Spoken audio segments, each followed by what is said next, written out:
پہلے میں دوسرے سوال کا جواب دے دیتا ہوں. اب وہ تو کہہ رہے ہیں کہ آپریشن نہیں ہونے, آج کہہ رہے ہیں, وہ تو پتہ نہیں کب سے کہہ رہے ہیں, وہ کہتے ہیں ہمارا لیڈر کہہ رہا ہے. آپریشن ہو رہے ہیں نا, ایز آف ٹوڈے بھی ہو رہے ہیں, بیکاز دی سیکورٹی, میں نے اب پہلے ہی بار بار کی, کچھ چیزیں فنڈامنٹلز ہیں جن کے اوپر کوئی کمپرومائز نہیں کیا جا سکتا. The territorial integrity and the security of the state, یہ ہمیں جاننا ہی ضروری ہے. یہ آپ کے سامنے یہ آئین کی کتاب ہے, یہ آئین کی کتاب ہے نا, یہی ہے نا فنڈامنٹل بک جس سے آپ کا پوری اسٹیٹ چلتی ہے. اس میں فریڈم آف ایسوسیشن ہے آرٹیکل 17, جہاں پولیٹیکل پارٹیز کا ذکر ہے, ایسے ہی ہے نا. اس میں بھی لکھا ہے every citizen not being in the service of Pakistan shall have the right to form be a member of a political party subject to any reasonable restriction impose by law in the interest of the sovereignty اور integrity of Pakistan. یہ آئین کہتا ہے کہ کوئی قانون, کوئی political, کوئی ایسوسیشن, کوئی فریڈم آف ایکسپریشن جو سی ہے وہ پاکستان کی سوورینٹی اور انٹیگریٹی کے منافی نہیں ہو سکتی. یہ میری بہن کہتا ہے یا نہیں کہتا ہے؟ ہم نے جو اوتھ لی ہے اس ملک کی سوورینٹی انٹیگریٹی کی لی ہے یا نہیں لی ہے؟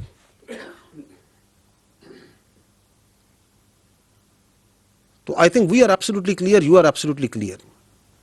ہمیں ان خوارج کا بھی کلیئر ہے کہ ان کا کوئی پاکستان کی سوورینٹی اور انٹیگریٹی سے تعلق نہیں ہے. اور وہ جو کہتے ہیں کہ ہونے نہیں دیں گے, تو کیا ان کی شخصیت, کیا ان کے کلمات اس ملک کی سالمیت سے بڑھ کے ہو چکے ہیں؟ ٹینز آف تھاؤزنڈز آف بچے اور بچیاں اس ملک کی شہید ہو چکے ہیں اس دہشت گردی کے آگے. ہوئے یا نہیں ہوئے؟ خوزدار میں اسکول بس کی معصوم بچیاں, بچے شہید ہوئے ہیں. کس میں ڈھونڈے ان کا خون کہ ہم آپریشن نہیں ہونے دیں گے؟ وانا کے اندر بچوں پہ حملہ ہوا, آپ کی فوج درمیان میں آئی, 3 ہمارے بہادر جوانوں نے اپنی جان دے کے ان بچوں کو بچایا.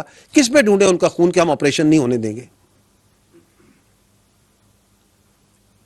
آپ کی پولیس کے بچے, آپ کے ایف سی کے بچے, آپ کے سولینز کیا شہید نہیں ہو رہے صوبے میں؟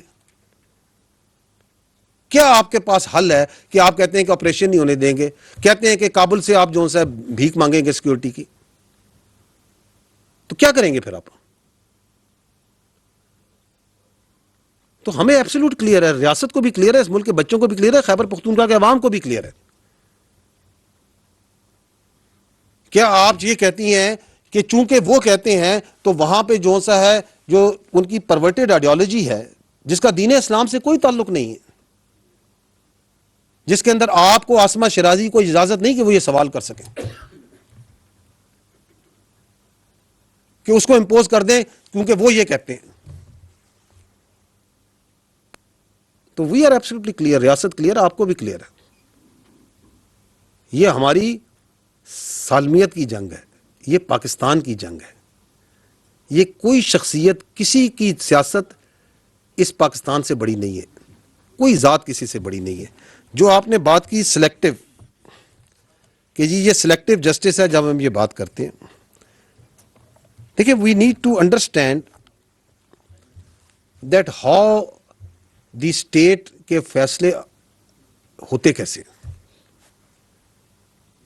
میں ہمیشہ یہ کہتا ہوں کہ ہمارے اوپر ایک نیریٹو ہے, جو سیاسی نیریٹو ڈالا جاتا ہے, جس کے اندر جو سا ہے اختیارات مکمل لیے جاتے ہیں, ذمہ داری پوری نہیں لی جاتی, بالکل نہیں لی جاتی. اور اس کا جو طریقہ واردات ہے وہ یہ ہے کہ جی ہم تو بے اختیار تھے. جو حکومت ہوتی ہے وہ بااختیار ہوتی ہے. آج جو حکومت ہے وہ بااختیار ہے, جو پہلی حکومتی بااختیار تھی اس سے پہلے ہی بااختیار ہوتی ہے. اس کے اختیار کو وہ اپنے مختلف اداروں کے ذریعے عملداری میں لاتا ہے. One of the organization, one of the institution of the implementation of the writ of the state is the army. ایک ایف بی آر بھی اس کا ادارہ ہے, ایک اس کا ادارہ جو سا ہے آپ کی پولیس بھی ہے, اس کے اندر منسٹری آف انٹیریئر بھی ہوتی ہے, اس میں ایجوکیشن ڈپارٹمنٹس بھی ہیں, اس میں ریلیجس ڈپارٹمنٹ بھی ہوں گے. دیر آر ملٹیپل آرگنائزیشنز جو ریٹ آف دی اسٹیٹ کو قائم کرتے ہیں. ہمارے ملک میں تو انفارچونیٹلی یہ جو ادارے ہیں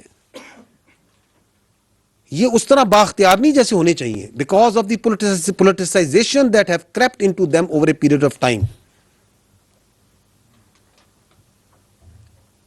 کیا آپ کی اداروں میں سیاست آ چکی یا نہیں آ چکی, اس میں سیاسی عملداری ہے یا نہیں ہے؟ دل پہ ہاتھ رکھ کے بتائیں کہ ان کے اندر کیا وہ اٹانومی, کیا وہ انڈیپینڈنس, کیا وہ اسٹرینتھ ہے جو ہونی چاہیے. تو یہ تو ایک بڑا مذاق خیز بیانیہ ہے کہ جی ہم تو کوئی فیصلہ ہی نہیں کرتے, ہم تو بے اختیار ہیں اور یہ سارے فیصلے کرتے ہیں. کیونکہ ایک ادارہ ہے جو اپنے اوپر, ہم ہمیشہ کہتے ہیں کہ ہمیں اپنی سیاست سے, اور ہر قسم کی سیاست, ایک اے بی سی ڈی, ہم کہتے ہیں ہم کسی کی سیاست ہم پہ نہ لاگو کریں.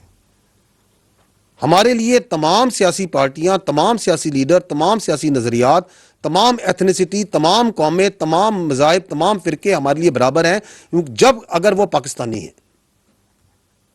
That's what we say. Don't impose your political love on us. But that doesn't mean کہ وہ سیاست بااختیار نہیں ہوتی. وہ جو اس وقت کی حکومت تھی, وہ جو اس وقت لیڈر تھا, جو کہ اپنی پارٹی کو ایک ایز اے بالکل ڈکٹیٹر کے طور پہ چلاتا ہے. آپ دیکھیں کہ پوری پارٹی, وہ کہتے ہیں نا جمہوریت, تو جمہوریت تو سب سے ساری پارٹی تو ایک بندے کے ریوالو کرتی, اس وقت بھی پوری حکومت ایک بندے پہ ریوالو کرتی تھی. اس وقت بھی ان کو تھا بات چیت کرو, بات چیت کرو, بات چیت کرو, اور وہ جس چیز کے پیچھے پڑ جاتا ہے کہ بات چیت کرو, بات چیت کرو. اور جو اس وقت ڈی جی آئی تھے وہ کدھر ہے اس وقت, جن کو انہوں نے اپنی سیاست کے لیے استعمال کیا. آپ یہ ادارے پہ نہیں لگا سکتے, یہ شخصیات کا کھیل تھا. بھائی وہ وزیر اعظم تھا, وہ بااختیار وزیر اعظم تھا, جو بعد میں کہتا ہے میرے پاس تو اختیار ہی کوئی نہیں تھا, میں فیصلہ نہیں کرتا ہوں. وہ اتنا بااختیار وزیر اعظم تھا کہ اس وقت تو وہ قوم کے جو آپ کا آرمی چیف ہے, اس کو قوم کا باپ بھی ڈکلیئر کر دیا تھا انہوں نے. یہ کام تو کسی, اتنا اختیار تو کسی وزیر اعظم کے پاس نہیں تھا آج تک 1947 سے کہ وہ کسی آرمی چیف کو قوم کا باپ ڈکلیئر کر دے. ہمیں تو یہ پتا ہے کہ قوم کا ایک ہی باپ ہے, قائد اعظم محمد علی جناح. وہ عظیم شخصیت جس نے یہ ملک بنایا, اور قوم کا ایک ہی شاعر ہے حکیم الامت علامہ اقبال. ہم تو اس کو پڑھ کے سے آئے تھے, یہ ایک نیا قوم کا باپ لے کے آگے تھے, کیونکہ ان کی سیاست جو سی اس یہ ڈیمانڈ کرتی تھی. تو آپ جو سے نا ان کو انڈر پلے نہ کریں. وہ جو ابھی بھی بیٹھ کے کہتے ہیں کہ آپریشن نہیں ہونے دیں گے, ابھی بھی کہتے ہیں کہ بات چیت سے مسئلہ حل کرو, وہ جو خبط ادھر تھا وہ خبط ابھی بھی ہے. تو ان سے کوئی پوچھے کہ آپ کو کیا محبت ہے ان طالبان سے, ان دہشت گردوں کے ساتھ, آپ کو ان کی پرورٹڈ آئیڈیالوجی کے ساتھ آپ کو کیا محبت ہے؟ کس کے کہنے پہ آپ یہ پورا کا پورا پاکستان کو اور اپنے صوبے کو تو جھونک رہے ہیں اس آگ میں, جس کا ایندھن بن رہے ہیں آپ کے بچے, جس کی وجہ سے وہاں پہ ترقی نہیں ہو رہی, وہاں پہ کاروبار نہیں آ رہا, وہاں پہ سیکیورٹی نہیں فیل ہو رہی لوگوں کو, اور اس کے کتنے ایلز ہیں جو آگے جا رہے ہیں. جی